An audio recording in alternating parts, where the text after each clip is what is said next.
of my mentors said to me, "You got problems in places you didn't have places before." Like it was like, it's like I didn't have a family, I didn't have responsibilities like this, and like really the problem and solution was nothing compared to what I've been through in the past. But I'm more sensitive to it. The pain comes sooner, which is a gift, because it used to be like driving down the highway and you go off on those rumble strips, and you hear that and you're supposed to get back on the road. Like I used to in life feel those rumble strips and then feel them again. And then I'd like be in the ditch and it'd be rolled over and the car would be on fire. And then I'd be like, "Hey, can I have some help?" All right. Welcome back, everybody, to another episode of Finding New Waters. I'm sitting here with our CEO, Justin McClendon, and our very special guest today, Ryan Soave. Welcome, Ryan. Oh, thanks for having me, guys. I really appreciate being here. Yeah, man, we're glad to have you. So, I don't want to get too bogged down in this, but I do want to kind of give a little bit of a background on how we ended up sitting here today. I've been working in this field now for just over 5 years. And right when I started working, a friend of mine I went to high school with named Kendall, who is a notoriously great connector as it is, reached out to me and said, "You need to meet my friend Ryan. You may have met him." They went to Wake Forest together. And so we kind of connected and emailed and went back and forth. And then a couple years later, I was touring Guardian down in Florida, and I was walking down a hallway. The guy was giving me a tour, and his name is your title was either clinical director or chief clinical officer. I can't remember, but on the door, I was like, that's Ryan. And they're like, "Yeah, you know him?" I was like, "Well, kind of." And then we've ended up talking a few times and, helped each other out on a few cases, and then, just sort of know what each other is up to.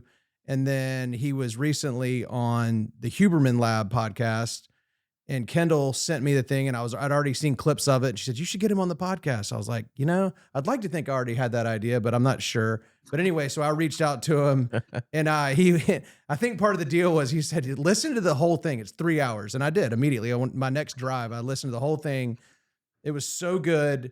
And I really loved everything, all the insight about the clinical side of things and your specific brand of meditation and yoga and all that, but also the way you talk about recovery and respecting traditions, and just, I just loved it. And so, anyway, so here we are, and I'm glad you're here, man. Oh, thanks. Thanks for that nice introduction. Am I echoing there? Or is it good? Oh, you're good. I think you're good. Okay. Yeah. Thanks for the introduction. I wasn't asking you to listen to that because I was promoting myself. I wanted you to listen to it to make sure you still wanted to have me on. So I hear you. I appreciate being here. Yeah. Well, tell us how that happened, first of all. I've known Andrew for many years. I'd actually helped, been a small part of help in his lab on an experiment an experiment they were running to study like fear, stress, and trauma using virtual reality, not as a intervention to use for people, but they were actually using virtual reality to put people in like fear-based scenarios. So there was these different scenarios. There was being attacked by dogs coming at people, spiders, claustrophobia, heights. And then there was another one that was swimming outside the cage with great white sharks. My involvement in it was after people did these, were in the kind of fear-based scenarios, they would come out and do some sort of, they would listen to something that was more relaxing, really to kind of build capacity in their parasympathetic nervous system. And then they'd go back in, and they were measuring all kinds of, they were measuring stuff with their skin, their eyes, their heart rate. Some of them had implants in their brain they were doing stuff with. I wasn't on the research side of it, but I helped with that part.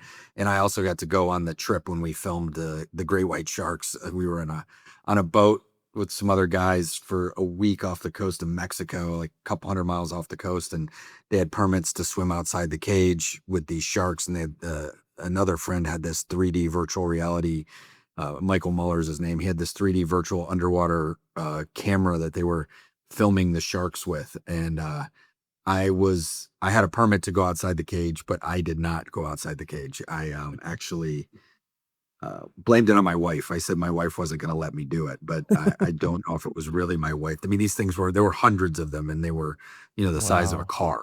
And Unbelievable. it was a crazy experience. And just over the years, I've kind of we've stayed in touch and been friends, and I'm really proud to see what he's done. And over the years, he kind of said, I'd like to have you on, and then one day it just happened. And I'm not the level of fame or caliber of a lot of the folks he has on, but it was great to have that conversation. I'm just super grateful for it. Yeah, well, you did a great job. I mean, I wasn't just listening to it to, make sure we wanted you. Obviously, I know you're kidding, but sometimes I Not do really. say, all right, say, let me listen to this and I'll get through it. But it was, I mean, I could have listened to another 3 hours easily. It was really, really good. So good job there. Well, I have another Um, 3 hours you can buy. I'll send you the link after I this. hear It's you. just me Well, we'll make talking. sure we get all your links. Don't worry. Absolutely. And so one other thing, when we were kind of prepping for this, you'd sent me a YouTube clip the other day about, I'd say clip, it was a 30-minute video. Justin listened to it. I Yeah. listened to it. And, it's funny when you're talking about these techniques and your sort of thesis is learning how to sit in discomfort, right? I mean, that's kind of a big part of it. And I remember thinking, my first thought was, is this reserved for things that are actually, a problem? And then fortunately, by the end, you did give another example of yourself being stuck in a middle seat and, that being the kind of trivial thing that, can trigger us, and I Yeah. was thinking, cause it's basically, sometimes it just comes down to when I don't get my way, I get in this kind of thought pattern and feel a physical sensation. So will you just kind of talk about, that video and kind of what your, kind of where your specialty is, for lack of a better word? Yeah, my I've worked a lot over the years with trauma and addiction and other mental health conditions, but really looking at trauma as kind of I've had a kind of mission to broaden the definition of that and to make it less like I either have it or I don't. That everybody experiences trauma in their life. We all experience loss. We experience pain. It's part of it's part of life. And at times, if we let that build up and things haven't been resolved, then it can kind of and if things impacted us early on and kind of shaped the way that we did relationships or do relationships, like it can have an impact later on in life where we needed to be one way in certain situations, but in our adult life, it's calling for another way, but we don't really have that programming yet, right? We have kind of the programming of the relationships we were in, and then we want to get into something else. And this especially becomes a case when our programming was really impacted by maybe significant events that had us kind of in survival mode or really kind of fending for ourselves or fighting for ourselves in some way, whether actually or emotionally. And I kind of use it like, the it's part of our nature to experience wounds. And that doesn't mean that then we're a victim of something that we can never get out of and we have to live like that, and gives us an excuse to not live the lives that we want to live or take risks. But it's kind of like the nature of a boat in water, in salt water anyway, right? If a brand new boat sits in salt water long enough, it's going to get a barnacle, and that one barnacle is not going to really affect it unless maybe it's a super high uh, uh, intense race sailboat where everything needs to be exactly perfect. But for most boats, a barnacle is not going to really impact it. Maybe 5 or 10 or 100. But there's a point at which there could be so many barnacles if that hull wasn't cleaned off that it could start to affect its navigation, right? It could start to affect the motor that's in the water as well. And then there's a certain point at which it could breach the hull and it could sink, right? But the nature of that boat being in that type of water is it's going to get a barnacle, and I think that's even if you clean all those barnacles off, then you're going to get another one. The difference in like the same thing kind of happens with us. We experience wounding. We expand if we don't kind of pay attention to them over time, it could build up. The difference is if all we knew, like we grew up in a certain way, and say we'll go back to the boat analogy. All we knew was driving a boat with a ton of barnacles on the bottom of it, even though the navigation was impacted, but we didn't realize that. We just knew this is just how we drive this boat. And then we try to enter it into a race, right? And now we're not driving like, or we're around other boats and we're like, wow, they're driving that boat a lot differently than us. And that's really what happens, if we grow up in certain situations, and these don't have to be always the situations that show up on like the ACEs, with the adverse childhood experiences. It could be just how we were impacted in relationships, not only with our parents, but with our classmates, with our coaches, with our teachers, things that happen in our environment.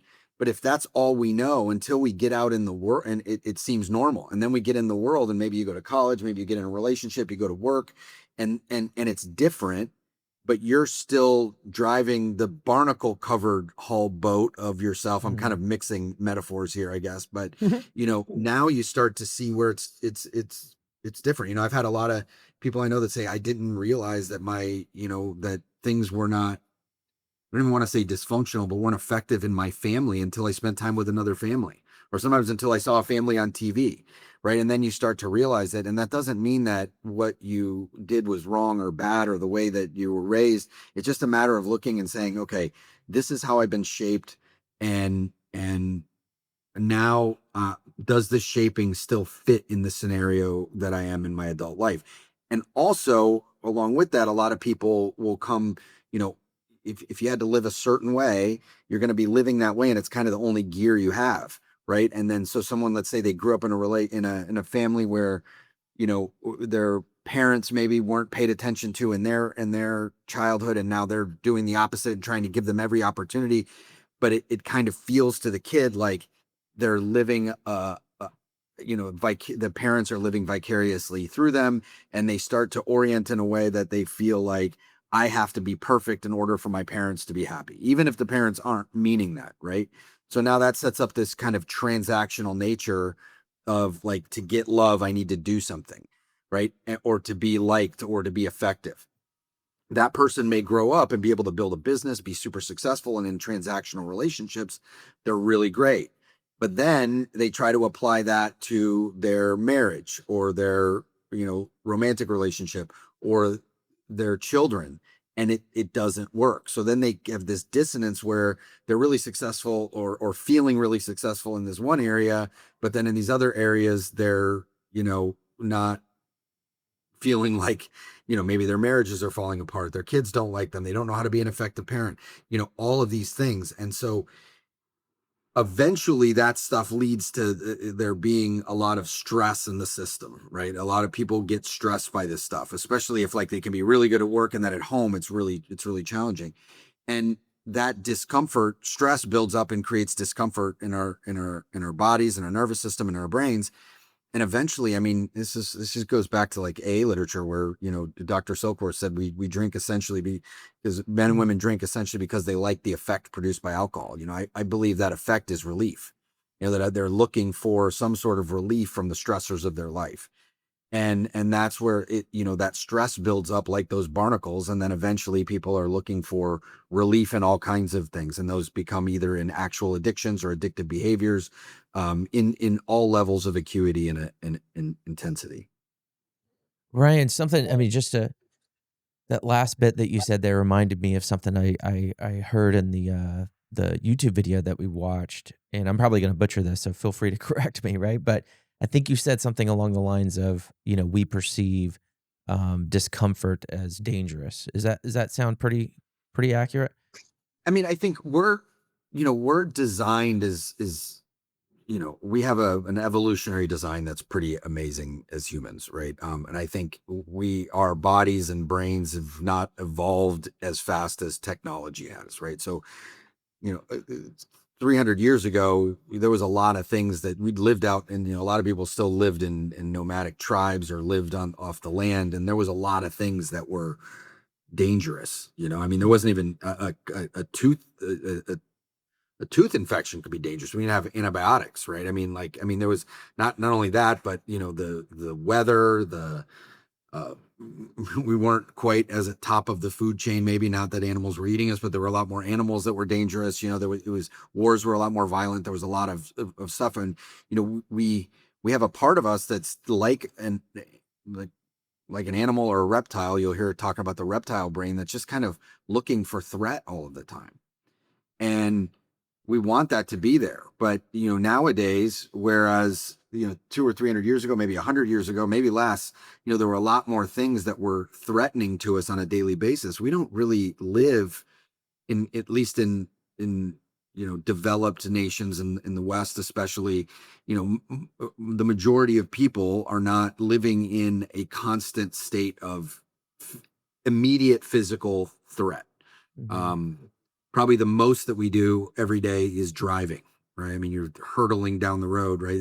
And most people aren't terrified of that, right? But so we still have this system operating that's looking for threat. And there's, especially when we've experienced trauma or wounding early on that hasn't been resolved, maybe we had to be oriented towards threat, because as a child or as a baby, if your parents abandoned you or neglected you, you would die, or you were married. The kind of joke that I would say is like, and this is not true for me at all. So mom, if you're listening, please don't, this is my example. If my mom, when I was a kid, left me out in the woods for a month when I was 3 months old, I'd be dead. Now I'm 49. If she leaves me alone for a month, we get along better, right? Like, I can't be abandoned and neglected in that way. That's not true, mom. That's not true, mom. That's not true. I can't, I can feel like people can leave me. I mean, people can leave me. I can feel loss. I can feel grief. People can die, and I can feel a lot of pain, but I'm able to, I have the capability of caring for myself. And so if people were in situations, maybe not even that extreme, but, experiencing bullying or being abandoned or neglected in some way, early on as a kid, these things that as adults we can look back on and go, that maybe it wasn't so bad, but as a kid, they could be life-threatening, right? So if you're oriented to kind of surviving, now you're still left with like looking for threat every day, but these things that we experience aren't threat. And then I would say, taking it a step further, we'll confuse discomfort as threat and then react to that discomfort as if it's threat in a survival mode, right? So example, B, you and I are walking across the street and a car is about to hit us.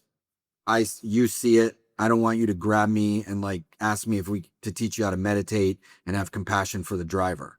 I want you to shove me as hard as you can, and you dive, even if it hurts us, to get us out of the way so that we live. We're meant to go in that state of survival mode. The problem happens if I walk in the house at night and, my wife says something benign like, take off your shoes. And I look at her and I immediately start thinking like, oh, she doesn't love me. This kind of, I go in this reactionary state. Now I'm reacting to her as if she's a car about to hit me, and it's just some discomfort that she's triggered inside of me. Does that kind of answer your question, Justin? Yeah, absolutely. And other examples, I'm sure, laundry list long, right? But avoidance, substance use, like you mentioned, aggression. I mean, all the things, I guess, right? Yeah, and I think it's important to say that, we don't always go all the way. I like to look at addictive behaviors kind of on a spectrum. I mean, outside of, shooting fentanyl in your neck or, drinking yourself to death and the stuff that can actually get physically addictive and dangerous, there are more kind of innocuous things that I can sometimes use addictively and sometimes not. I mean, it could be avoidance. It could be, sometimes it's great to be alone, but now I could be kind of like addictively almost finding ways to not interact with people. Or, sometimes I'm watching Netflix and binging it because I'm on a plane or I'm sick. But there's other times where I've had a super stressful day and, everybody is asleep. And now I'm like, well, I'm just going to stay awake. I do, a lot of people do this. There's a term for it. I can't remember. I think it was called like, I can't, it's like sleep procrastination or something like that. But I would, and stay up too late watching 3 or 4 shows when I should have just gone to bed, and I'm not saying that's like a totally addictive thing, but now that thing is using me versus me using it, which is kind of on the pathway there. Right. And that's something that's might sound very silly, but I think you could do it with ice cream or food. I mean, people do it with all kinds of things, and just recognize when do I have agency and when am I kind of giving my agency away? You know, Yeah, and well, that confusion of what is actually an imminent danger versus things is kind of like I said earlier. Sometimes it's just when I feel like I'm not getting my way, and that fear of losing something I have or not getting something I want. That I can confuse those trivial things with like something that's an actual imminent danger in terms of my physical reaction and how I start to process it. Like, I mean, if somebody kind of gets in the way of something I want to do sometimes, be it my girlfriend or the person in traffic or, sometimes a customer service person. And I can feel, I have like a physical sensation in the back of my head, which sort of tells me, hey, you're about to, yell at somebody or do something irrational. And most of the time it stops me from doing it. But, I would say like 25% of the time I kind of muscle through that sensation and still sort of act out. Mm. yeah. And I think it's not just like, I mean, there's a reason I say it's confusion, but there's a part of us as human that's evolved, that prefrontal cortex has evolved significantly as far as like I understand. We are best at giving meaning to things, and we can kind of look to the future, and we can look to the past where we learn from it, and look to the future to kind of apply things and invent things. I mean, we're pretty amazing like that. The And we don't want to take meaning away from things, because the meaning in life is what makes it, at least I think, so rich. I make that my relationship with my kids and my wife has depth and weight and a richness to it. I don't want to not do that, but that meaning making part of us is what can also get us in trouble when we're not finding ways to garner control over it, because something will happen. I do consulting, and someone called me and said, we have to end this consulting contract at the end of the month. I could go into like, okay, now I can go down the road of, I'm not going to get that paycheck now, and the way that I could react to it internally is as if I'm in an imminent danger. Now, if I never made money again, there's some potential imminent danger way down the road, but no one's going to knock on the door and take my house away and all the food out of the pantry and all of that stuff like today. But that's the way I'll react to it. Not only like that's going to happen, someone's going to knock on the door, take everything out of my bank account, everything out of our pantry, and then tell me I'm never going to be able to earn for my family again. Like, that's not true.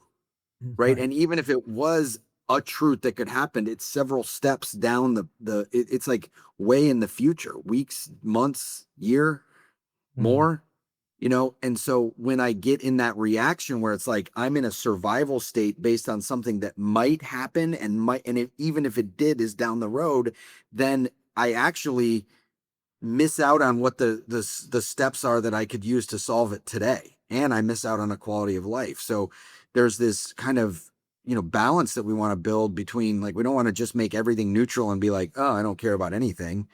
I don't want to live life like that. I want things to, I mean, when they hurt, I don't want them to hurt, but when things hurt, to me, it means that, like, somebody dies, I don't want to just be like, somebody I loved, I don't want to be like, let's go have lunch. It's great. I want to be like, I want to hurt, that's a price that we pay for loving them. And again, in it, I don't want to, but that means that we've given this meaning but if we apply that meaning to this, like, these imaginary scenarios that may or may not happen and way down the road, now we're, as old man, so what is it? You hear this in 12 Step Recovery, like, fear is borrowing, or worry is borrowing pain from the future, and that's just like, what am I doing? And so, I think, to take it into some of the 12-step literature, Bill Wilson in the 12 and 12, I think, really defined this well in the beginning of the 4-step. In the first couple paragraphs, he talks about all of the instincts that we have, a survival instinct, a sexual instinct, a material instinct, a social instinct, that, we need to be able to make money and build things. We need to be able to have sex and love to like build families and populate the world. We need a survival instinct for if we're, in danger. We need a social instinct to feel connected and have community.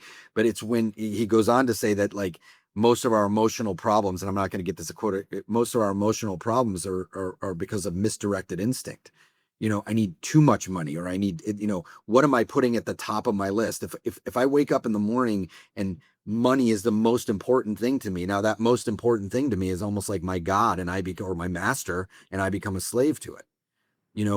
He wrote about this stuff, whatever, was it, 15, 20 years after they first got sober, and they were seeing people that had put down the drink, and now they were acting out sexually. They were acting out weird, doing weird stuff with money. I don't know what weird stuff with money means, but you guys might know. You might get, some of your audience might get that. There's just like, they were just being weird, I'm sure. Right. And so they're like, what are these causes and conditions? And then when you go on into the 6th and 7th step, especially, he's right. And I'm thinking of this more from an academic standpoint, not just for addicts and alcoholics, but for a process for people. I think everybody should read this, that looking at, where misdirected instinct in the form of character defects are coming up, and looking at some of these character defects or liabilities in some situations are just that, they're liabilities or defects, but in other situations they're assets. It's like, where are we applying them? Anger is not a terrible thing, right? We feel angry, we experience anger, and it might give us the energy to establish a boundary. But if I take that to rage, somebody insults me, or I perceive insult, and maybe they were just making a joke, and I, walk out in the parking lot and, cut the stems off their tires. That's like a misdirected instinct, that doesn't, I've never done that, by the way. I've thought about doing stuff like that, but like it's an overreaction, a disproportional response. And I think whenever we look at our responses, that disproportional response, I think it shows that we've gone into some state of fight or flight, into a survival mode, or instincts are about survival.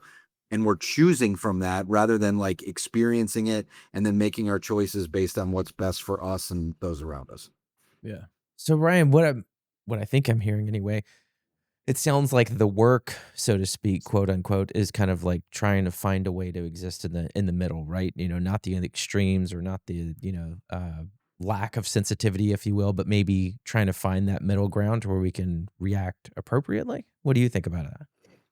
Yeah, I think that's the case. And, as we go on in life, we're going to, especially, I know you guys talk to a big recovery audience, I mean, I think a lot of the last part of the 12 steps says that practice these principles in all of our affairs, which to me means go build a life to practice these things in, right? So someone comes in and they're able to, like, they're in treatment, they're in their meetings, they're going to a lot, they're like in therapy, they're doing all the things, right?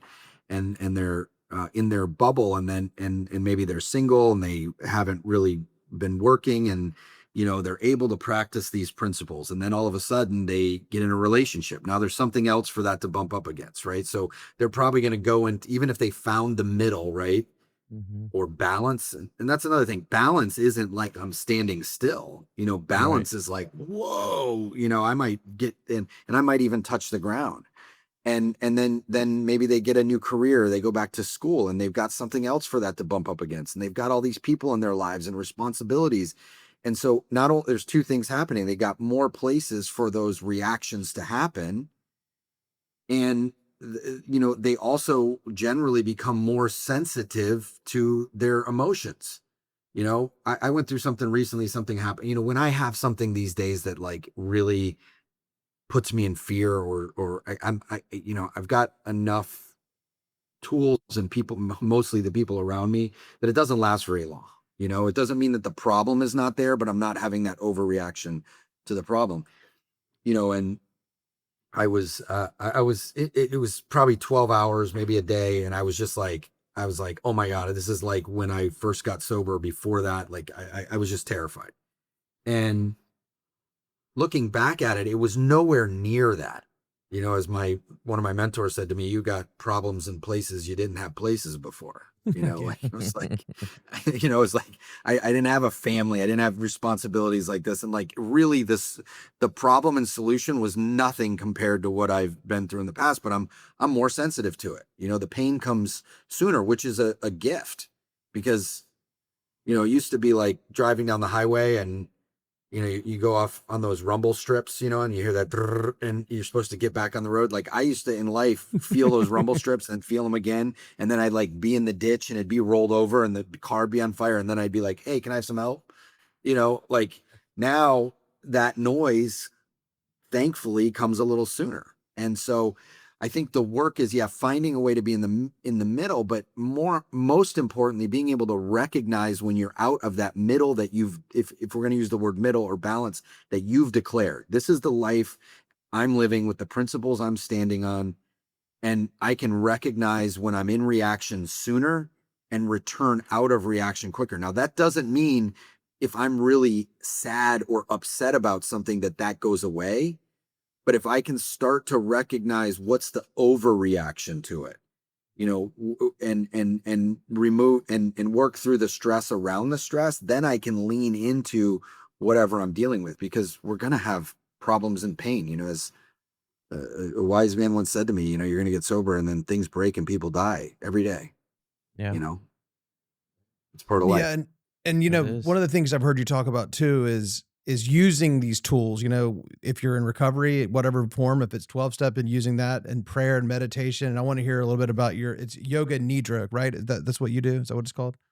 Yeah, I mean, that's one of the forms. I think I'm biased a little bit because I've trained in it and used it, but I mean, there's also been some studies directly around the yoga nidra that showed in that specific type of meditation, it showed I think it was like a 65% increase in endogenous dopamine during the practice, which is really, Wow.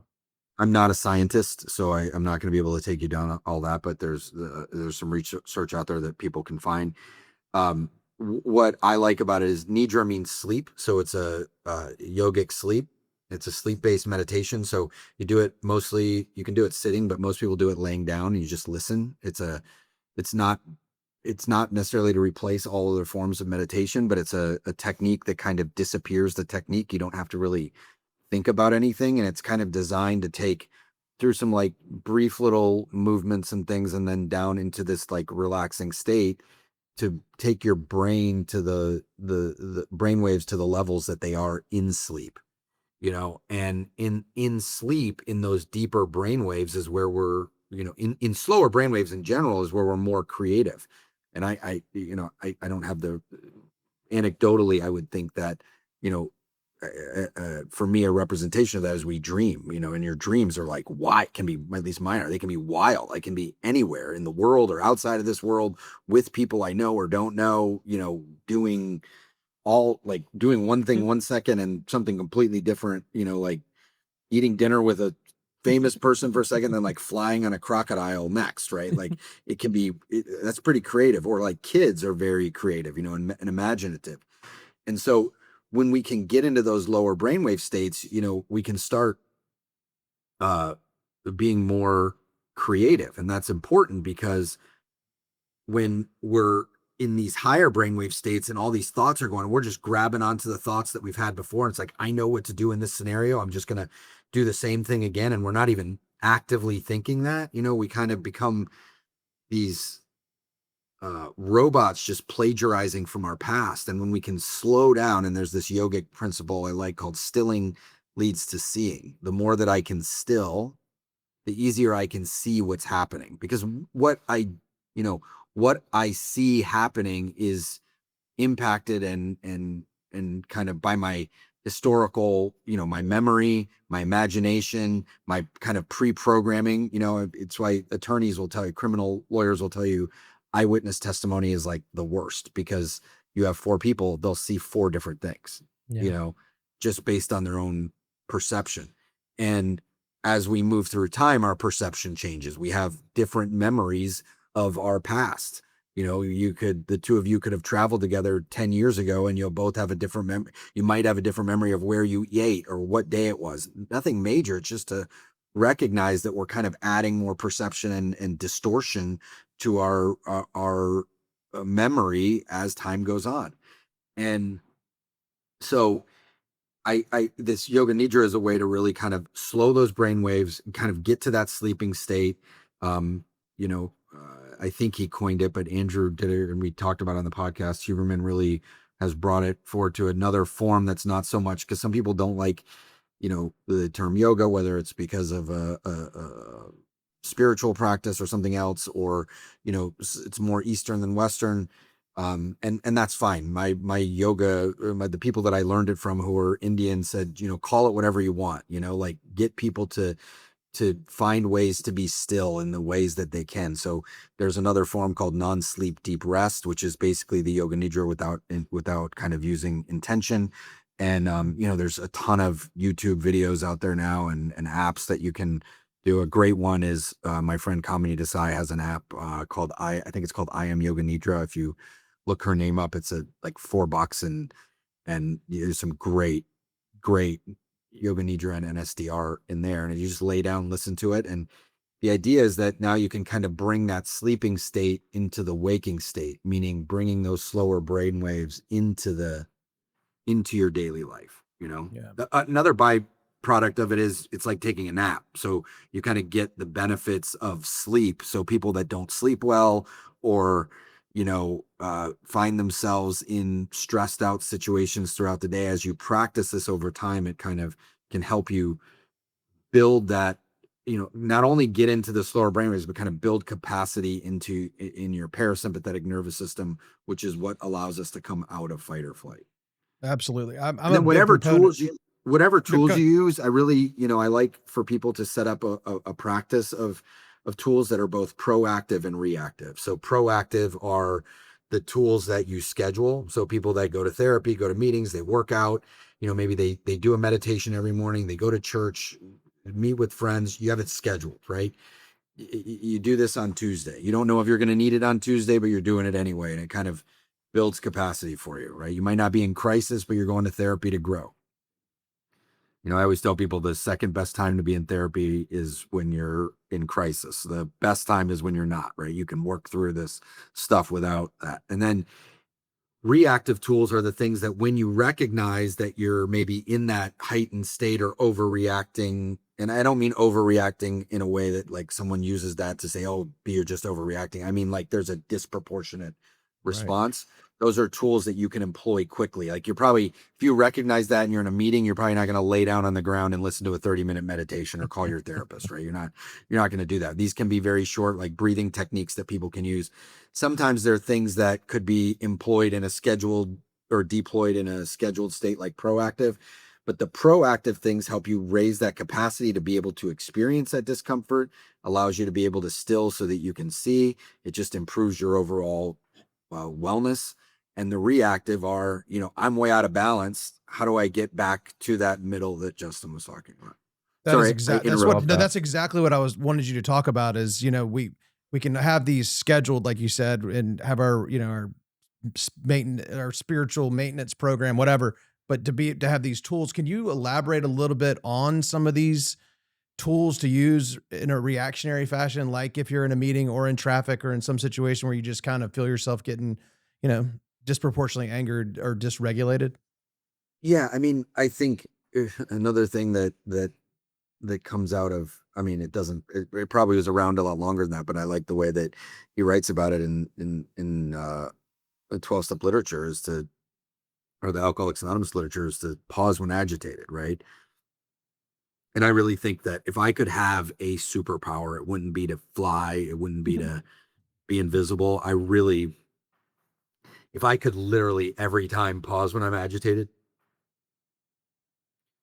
and I'm pretty good at it, but not great all the time, I think that would, and if everybody had that, I think it would drastically change their lives, right? Just kind of putting some space between that thought and action.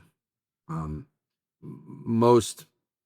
think a lot of people, and I know you come across them, especially in addiction recovery, most of the problems come from impulsive behaviors, right? Even if they've gotten into recovery and they've been sober, there's a moment where they say, screw it. And that screw it is like an impulsive thing. So anything that we can do to put pause in between there, just pausing is hard because if we're in that state, if like intellectually pausing, if we're in that state, if someone's like super reactive and you just tell them to relax, they're going to punch you in the face probably, right? Or some people will. It doesn't help. So it's not just deactivating that's called the sympathetic nervous system that drives that fight or flight. It's activating the parasympathetic nervous system. So doing something actively to bring us toward that, out of everything's falling apart and towards everything's okay. I think breath in some way is one of the quickest ways to do that. Um, and because if you are in a fight or flight state, breathing generally isn't long, slow, deep, and full, just because it's kind of like getting ready to run. You're going to get ready to maybe the people are holding their breath or they're breathing really fast. And I think there's some sort of signal that's been sent that says, like, hey, I'm in danger, get the body ready for it, right? If you can slow down your breathing, and especially your exhale, get a really long exhale. And if you can do that a few times, I think it sends another signal to your nervous system that says, hey, if I can do this, then I must not be in danger, like immediate physical danger, right? Because you're giving yourself a little bit of that time, and it can really bring somebody from here to here really quickly. So, there's all kinds of breath out there, box breathing, different 4 count and 8 count breaths. I like just taking a slow inhale through your nose, like really softly, and then exhaling as like the longest, softest exhale you can do through your mouth. That exhale like really can bring us down. Um, if you need to like purse your lips, that can kind of slow the exhale out, and then do that for 7 breaths, right? 10 breaths. Sometimes it's hard to say breathe for 10 minutes or 2 minutes or whatever it is. I mean, but most people can take 7 breaths, right? That can for me, that kind of tricks my mind. And that's a great thing to do. Getting, changing your location, that move a muscle, change a thought is real. Like getting up out of your seat and walking outside. If you're inside and you're like in meetings like that, not like this one, but like on Zoom meetings and you're really stressed out, like take a break, walk outside, look at the trees, look at the sky. You start to like you get this more wide angle thing. For me, that helps me see that like I'm pretty insignificant compared to the rest. And I don't mean insignificant in like I don't have worth and value. I mean, just like one of my teachers always says there's 100, what is it? 100 or 1.4 million Earths could fit in the sun. Like, think about that for a second and be Yeah. like, okay, if that's true, like whatever I just like that guy on the Zoom meeting that looked at me funny, like, does it really mean anything in the scheme of things? And just getting outside and almost a mentor might call it getting small, like just kind of looking around, you start to kind of see space in between things and notice that just look at the trees and the birds and breathe, go for a walk, call a friend, I mean, little, or if you can't get out, you're in a meeting and it's happening and you can't, and you've done the breath, just kind of notice, like moving from I'm pissed off or I'm angry or I'm hurt to what am I experiencing in my body? And might just be, I feel my feet on the floor. I feel my butt in the chair. I feel the air on my skin. My heart's racing. My skin's hot. And I mean, doing that sounds so simple, but it starts moving us from I'm angry to I'm experiencing these sensations. And now rather than identifying as the anger, I'm disidentifying from it. I can see that I'm experiencing it. And then I know that every emotional state that I've experienced has passed at some point. So it might stay there, and that's kind of letting go, right? Letting go isn't that something's gone. It's that I don't have a grip on it and it doesn't have a grip on me. So if I am the one experiencing it, now I can go, oh, I've got agency and control. I can sit with this. I can move. I can take a breath. This isn't going to hurt me. I can start to recognize things. And these are practices. It takes time. Some people, especially in early recovery, don't have that muscle yet, and you build it over time. And then you build it, and then you start building a life, and you have more things for your stuff to bump up against, and then you got to practice it again. Yeah. This is great, Ryan. Man, I feel like we could keep doing this for hours, man. Yeah, I mean, so yeah, we could do this for hours, and I would love to do this for hours. And I want to have you back on here for a follow up. If you're open to that, would love to do that. But we're kind of up against it. What for now, tell our listeners, how to find you and what you're up to, and give it, some specifics on how to reach you. Yeah, I do some one-on-one coaching and therapy. People can find me on my website or on Instagram. My website's ryansoave.com. If you go to the and I'm working on a book that will be hopefully coming out later this year or in mid 2026. And so right now I'm mainly focused on putting out as much, a lot of content to just that's no cost that can help people. So you can find me on Instagram. It's ryan.soave. If you go to my website, which is ryansoave.com, you can sign up for this free course I have. It's a 6-day email course. It's got some of the stuff we talked about today, but it's like really kind of got some actionable tools for people to use. It's again, no cost. And then I'm starting to put out longer form stuff on YouTube. You can find me there. It's RJ Soave, Soave, or if you just Google me, you can find that.